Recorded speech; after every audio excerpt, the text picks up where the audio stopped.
कन्नड तालुक्यातील सैनिकांचं गाव अशी ओळख असलेल्या नाचनवेल कोपरवेल येथील सैनिक भवन कार्यालय येथे विजय कारगिल दिन साजरा करण्यात आला।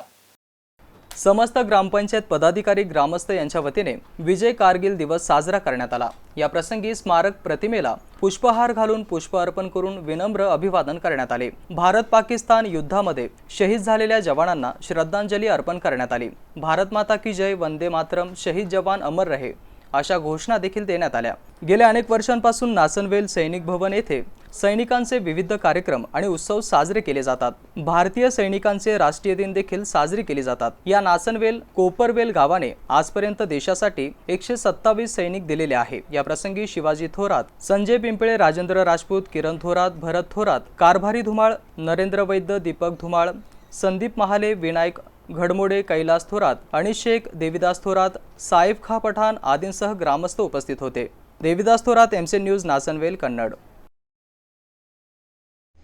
नमस्कार। आज 26 जुलै 2024 रोजी नाचनवेल येथील सैनिक भवनमध्ये शहीद कारगिल दिवस, विजय दिवस या ठिकाणी साजरा करण्यात आला। यावेळी ग्रामपंचायत तसेच गावकरी, ग्रामस्थ सर्वांच्या वतीनं या ठिकाणी शहीद कारगिल दिवस या ठिकाणी विजय दिवस साजरा करण्यात आला। त्याचबरोबर 1999च्या युद्धामध्ये या भारत मातेच्या वीर सुपुत्रांनी आपलं बलिदान देऊन या ठिकाणी या विजय मिळवला आणि यांच्याच या ठिकाणी कारगिल विजय दिवस आम्ही सैनिक भवन येथे साजरा करण्यात आला।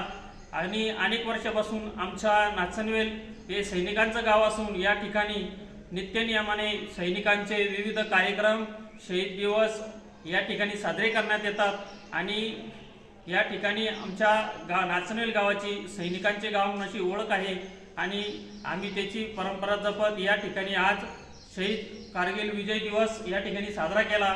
एवढंच आपल्याला आणि या ठिकाणी भारत माता की जय आणि देशभक्तीच्या या ठिकाणी घोषणा देण्यात आल्या। जय हिंद।